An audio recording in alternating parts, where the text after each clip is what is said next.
shocking plot to destroy Alberta's independence plus Danielle Smith's furious immigration showdown.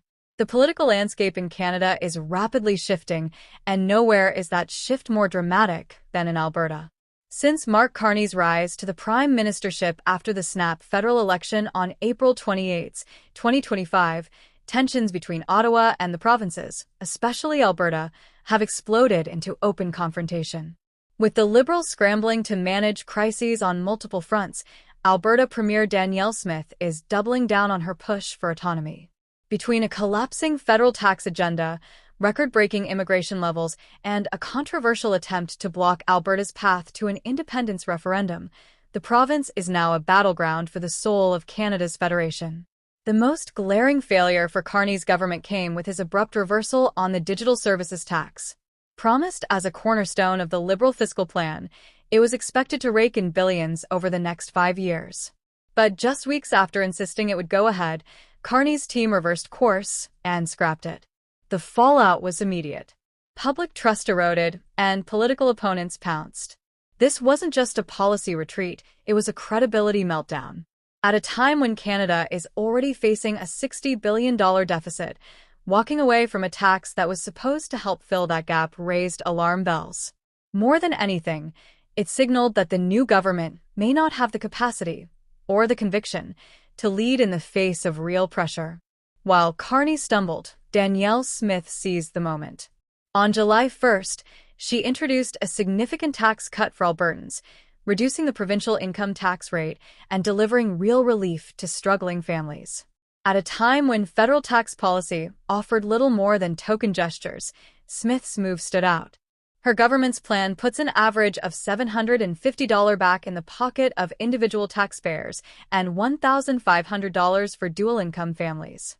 In contrast, Carney's touted middle-class tax cut offered a maximum of $280 per family per year, barely enough to offset rising grocery bills. Smith's policy wasn't just good economics, it was a calculated political move to contrast provincial leadership with what many see as a flailing federal regime. That contrast extended beyond tax policy into the much more volatile issue of immigration. In a high-profile interview, Smith criticized the federal government's decision to dramatically increase immigration across all streams: temporary workers, international students, asylum seekers, without provincial consultation or sufficient infrastructure planning. Alberta had been experiencing a steady population increase as part of its Alberta's Calling campaign, which aimed to attract skilled workers from other provinces. But Ottawa's immigration surge, which brought in 1.8 million newcomers in a single year, far exceeded what Alberta, or Canada as a whole, was prepared to absorb. Smith expressed concerns that this flood of newcomers, largely unvetted and without coordinated settlement support, has overwhelmed public services. Housing prices have soared, emergency rooms are overburdened, and wages are being suppressed by a growing pool of vulnerable, low-wage foreign workers. While her critics accuse her of scapegoating, Smith emphasized that her position isn't anti-immigrant, it's pro-integration.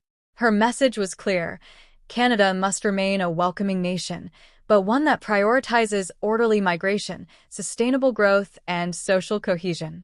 The real issue, she argued, isn't the people coming in, it's the total failure of the federal government to manage their arrival responsibly.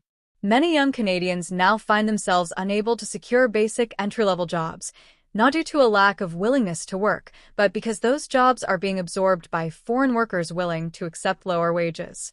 Worse, reports have emerged of employers exploiting these workers, threatening them with deportation if they complain or demand fair treatment. It's a cycle that's bad for everyone, undermining wages, eroding trust, and fueling resentment across communities. And it's all happening under a federal government that seems either indifferent or paralyzed. In the midst of all this, Alberta's long-simmering independence movement is again rising to the surface. The Alberta Prosperity Project, among other grassroots groups, has been organizing to push a referendum on Alberta's separation from Canada. But just as momentum seemed to be building, a former progressive Conservative minister, Thomas Lukaszuk, submitted a rival referendum proposal, one that asks whether Alberta should remain in Canada. Under Alberta's referendum rules, Only one referendum on a given topic can be active at a time. His move, whether intentional or not, effectively blocks the separation question from moving forward in the short term. Critics of Lukaszuk's actions say it's a clear attempt to sabotage the independence movement. Though his proposal is unlikely to gather the signatures needed to succeed, it still delays progress for pro-separation advocates. To many Albertans, it feels like yet another example of political elites using procedural loopholes to deny the will of the people. For a province that has long felt economically exploited and politically ignored by Ottawa, the optics are toxic. Smith, for her part, hasn't openly endorsed separation, but she has left the door wide open. Her government passed the Alberta Sovereignty Within a United Canada Act last year, designed to assert provincial jurisdiction over key areas like immigration, policing, and natural resources. She has also been vocally supportive of allowing Albertans to debate their future in Confederation. If Ottawa continues to ignore Alberta's concerns, Smith's government may escalate its stance.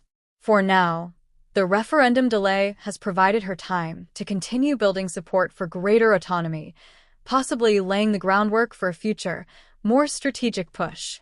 What unites all of these threads, tax, immigration, independence, is a growing feeling among Albertans that the federal government is out of touch and out of control. Billions lost to fraud during the pandemic, an out-of-control deficit, and broken campaign promises have left many voters disillusioned. Smith's message, while controversial in some circles, resonates with many. Albertans are tired of footing the bill while having no say in how their money is spent or how their communities are shaped. As for Carney, his first months in office have been rocky at best.